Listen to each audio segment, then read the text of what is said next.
तो स्वागत है मेरे चैनल अर्पित लेक्चरर पे। तो आज मैं आपको बताने वाला हूँ फ्यूचर परफेक्ट टेंस के एक्टिव से पैसिव वॉइस कैसे बनाए जाते हैं। तो देखिए, सबसे पहले मैं इसको थोड़ा हिंदी में बताना चाहूँगा, फिर इसके बाद आपको शॉर्ट रूल के बारे में बताऊँगा, ठीक है। तो देखिए, हिंदी में पहले देख लीजिए।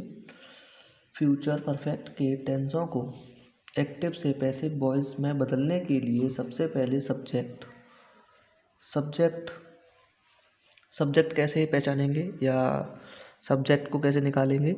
तो जो देखिए, एक बार ये लाइन पढ़ लीजिए।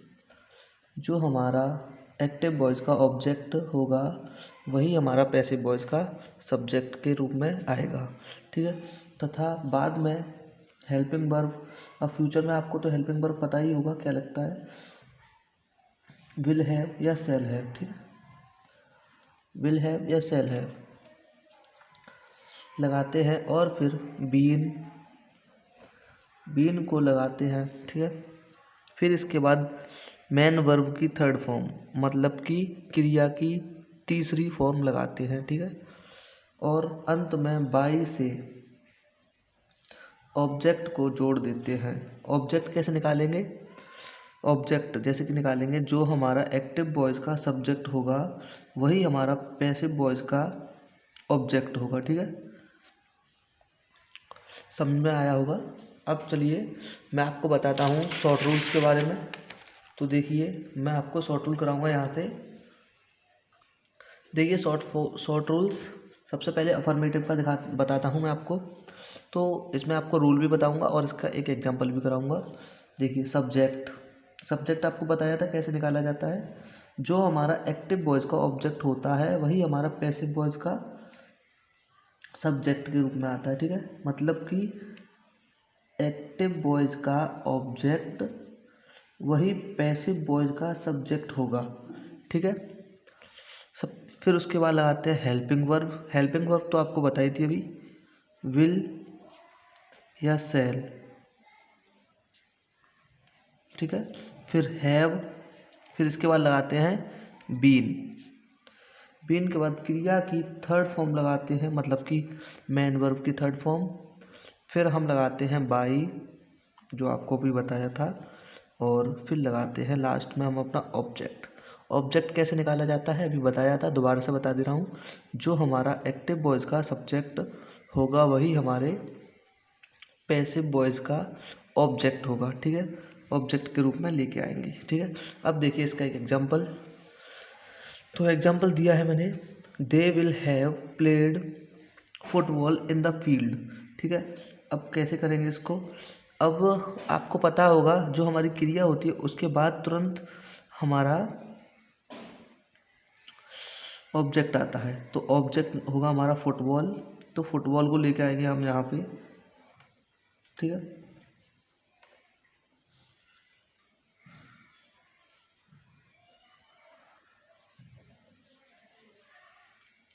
ठीक है, अब फुटबॉल लग गया। अब इसके बाद क्या लगाएंगे हम अपनी हेल्पिंग वर्ब फुटबॉल के लिए आएगी विल, फिर उसके बाद हैव, रूल में भी देखते चलना। इसके बाद फिर हम लगाएंगे बीन, फिर लगाते हैं हम अपनी क्रिया की थर्ड फॉर्म। इसमें एक हमारे लिए इजी ट्रिक हो जाता है, वो होता है कि एक्टिव वॉइस में भी जो मेन वर्ब होती है वो थर्ड फॉर्म में होती है, ठीक है। और जो पैसिव वॉइस में होती है वो भी थर्ड फॉर्म में ही होती है, ठीक है। तो देखिए, हम अपनी प्लेट लगा देते हैं।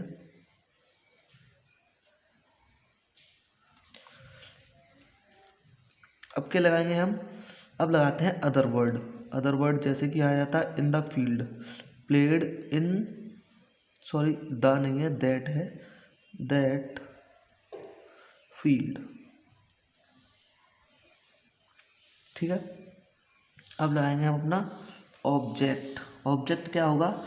एक्टिव वॉइस का सब्जेक्ट। तो एक्टिव वॉइस का सब्जेक्ट क्या है? ये एक्टिव वॉइस का सब्जेक्ट दे ही तो है। तो अब यहाँ पे लगाएंगे बाई, फिर लगाएंगे अपना ऑब्जेक्ट। अब दे का ऑब्जेक्ट क्या होता है? देम। इतना समझ में आ गया हो तो आगे बढ़ते हैं नेक्स्ट रूल पे, जो होगा हमारा नेगेटिव सेंटेंस को एक्टिव से पैसिव में कैसे बनाते हैं। तो देखिए, नेगेटिव सेंटेंस इसमें कुछ भी चेंजिंग नहीं होता है, ओनली नॉट और ऐड हो जाता है। जैसे कि ये देखिए, सब्जेक्ट जो हमारा एक्टिव वॉइस का ऑब्जेक्ट होगा। अब हेल्पिंग वर्ब आपको बताई थी, विल या सेल, ठीक है। फिर हैव और हेल्पिंग वर्ब दोनों के बीच में नॉट जोड़ दिया जाता है, ठीक है। नॉट, हैव, बीन, ठीक है। Not plus have plus been, फिर क्रिया की थर्ड फॉर्म मतलब कि मेन वर्ब की तीसरी फॉर्म, उसके बाद बाई, फिर ऑब्जेक्ट कैसे निकालेंगे, जो हमारा एक्टिव वॉइस का सब्जेक्ट होगा उसको हम पैसिव वॉइस का ऑब्जेक्ट बना देंगे, ठीक है। अब देखिए, इसका भी एग्जांपल मैंने सेम कर दिया है जिससे कि आपको कोई ज़्यादा दिक्कत ना हो। तो देखिए, ऊपर वाला एग्जांपल देख लेना, एक बार नीचे वाला देख लेना अगर आपको समझ में ना आए तो हम सबसे पहले हम क्या लगाएंगे, अपना ऑब्जेक्ट फुटबॉल।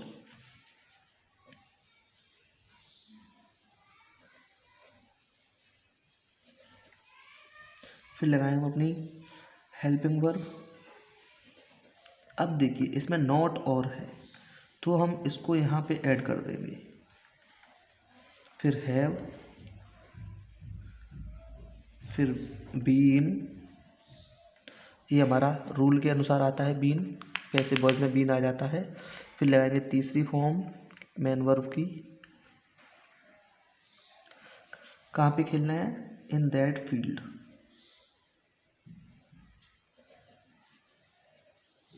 ठीक है। अब क्या लगाएंगे, अपना बाई जो हमारा रूल के अनुसार होता है। फिर लगाते हैं हम इसके बाद अपना ऑब्जेक्ट जो होगा हमारा देम, ठीक है। अगर यहाँ तक समझ में आ गया हो तो अब बढ़ते हैं हम अपने नेक्स्ट रूल पे जो हमारा इंटरोगेटिव सेंटेंस का। देखिए रूल, सबसे पहले हम क्या लगाते हैं, हेल्पिंग वर्ब, क्योंकि इसमें जो हमारे हेल्पिंग वर्ब से स्टार्ट होते हैं इसे हम यस नो टाइप से भी बोल देते हैं। तो अब देखिए, हम इसको बताएंगे। हेल्पिंग वर्ब तो आपको बता ही दिया था अभी, विल या सेल, ठीक है। इसको रखते हैं इधर। फिर उसके बाद हम अपना हैव लगाते हैं। फिर इसके बाद सब्जेक्ट कैसे निकालेंगे, एक्टिव वॉइस का ऑब्जेक्ट, ठीक है, वही हमारा पैसिव वॉइस का सब्जेक्ट होगा, ठीक है। इसके बाद बीन, फिर क्रिया की थर्ड फॉर्म मतलब कि मेन वर्ब की third form plus by plus object तो आपको बता ही दिया था निकालना। जो हमारा एक्टिव वॉइस का सब्जेक्ट होगा वही हमारा पैसिव वॉइस का ऑब्जेक्ट होगा, प्लस क्वेश्चन मार्क, इसका ज़रूर ध्यान रखेंगे, ठीक है। अब इसके बाद हम आगे बढ़ते हैं अपने एग्जाम्पल पे, जो है हमारा will have I written a letter, ठीक है। अब अपनी हेल्पिंग वर्ब का प्रयोग करेंगे। फिर लगाएंगे a letter, sorry have a letter,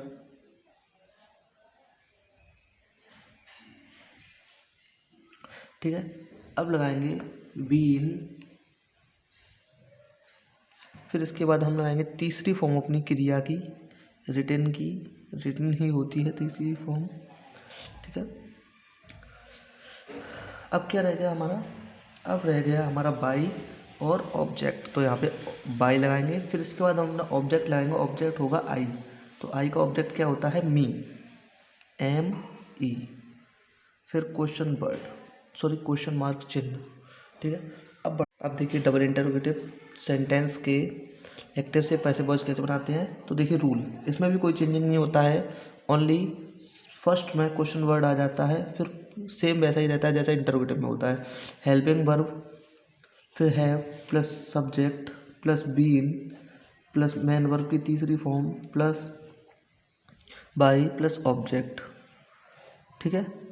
अब देख लीजिए इसका एग्जाम्पल बिल्कुल सेम दिया है, बस इसमें हमने क्वेश्चन वर्ड ऐड कर दिया जिससे कि आपको कोई परेशानी ना हो समझने में।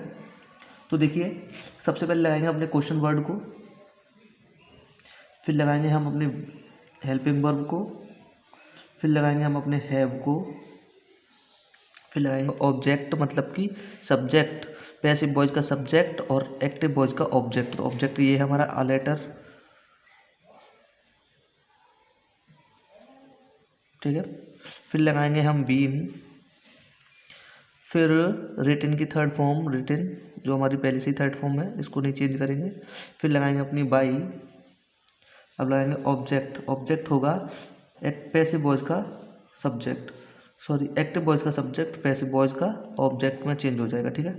तो देखिए आई का ऑब्जेक्ट क्या होता है, मी, फिर क्वेश्चन मार्क, ठीक है।